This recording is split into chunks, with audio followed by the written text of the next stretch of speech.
Leanne Boyd's committee brought in a trainer from Kamloops, BC, to educate government employees about satanic cults. They really do get into it. The trainer was a therapist, Louise Edwards. The cults are like the black ones in the robes back in there. There's a bag of worms and spiders. There's a whole mess of snakes and things somewhere in a pile over here. She treats both adults and children and has an army of satanic dolls for use in play therapy.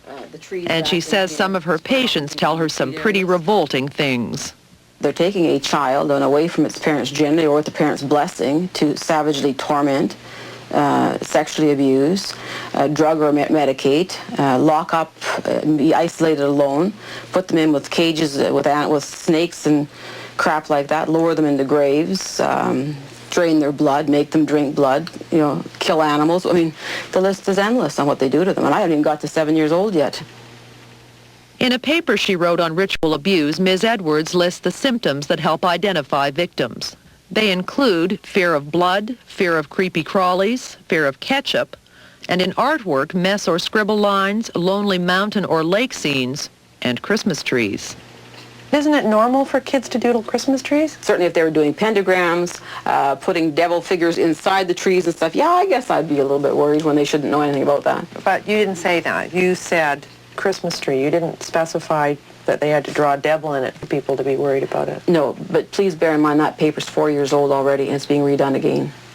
So is that wrong then? Well, I would change that now. Yeah, I would change that now. Okay, I just want to be clear on what is out and what is in. Fear of ketchup, right? Is that ketchup staying? And blood, yeah, very definitely. I mean, so people are reacting to ketchup that way, and cranberry juice. And tomato juice. Red tea, that is a raspberry tea that's out, a red type of tea that... So is that going to go on the list too? Yeah, several have mentioned that one actually. Do you worry that you might be creating a panic situation? You've got all these people out there now looking for it. Aren't they going to find it? We're hoping that by approaching it in this way, we're doing the opposite, that we're preventing a panic situation. What we don't want is some kind of sensationalized focus on the worst parts of this, which is always the bodies and, some of those issues. But that's what you tell them about, isn't it? We mention that. Yeah, that's part of what we mention. But what we're really talking about is how does one look for this kind of abusive situation? How do kids get recruited into cults? But you're alleging this. What proof could you show me that this exists? If I wanted proof, what could you show me? If you're looking for hard proof, concrete proof of bodies or those kinds of things, I don't have any of that kind of proof. The proof that we have had disappears. What proof has disappeared that we had? Okay, a good example is I had baby wax, and I wanted that to be analyzed. What's baby wax? Wax from a baby was burned, a baby that was burned, and the wax was made into a candle of a baby wax. It's a very important thing in a cult. Nobody will test it. They make candles out of babies. The wax, the baby flesh. And you have this? Yeah. Could I see it? I haven't got it. I kept it in a safe, but I do have it. Well, we'll get it tested for you. No police will do... Oh, you can have a sample of it then. Despite repeated requests, we are still awaiting our baby wax candle from Ms. Edwards.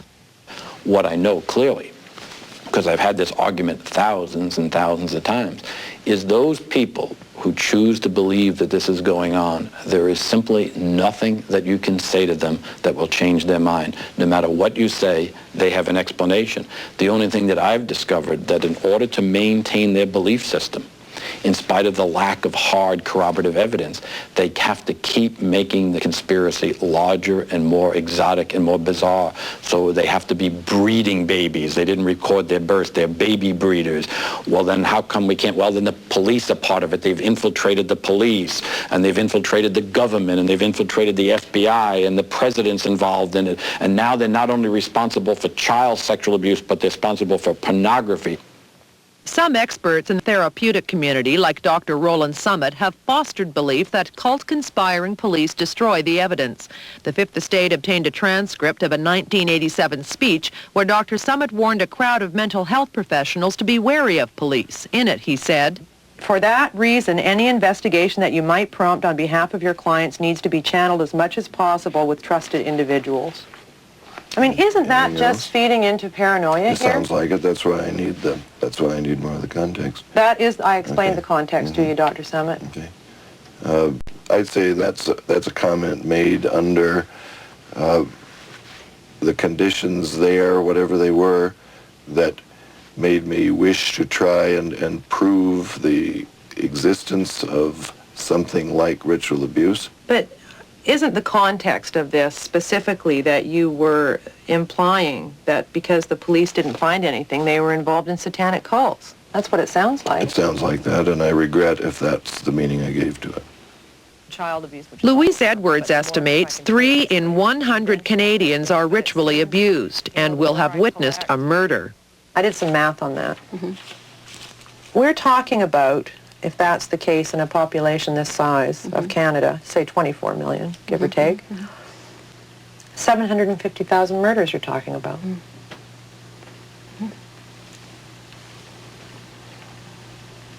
And the problem is? Does that make sense? 750,000 murders. Can you stand by that? Yeah, I think I would. No one ever finds anything. Not a bone. Crematoriums, yeah. They must have conveyor belts going in and out of these things. Well, I'm sure there'd be a few of them who were definitely satanically related.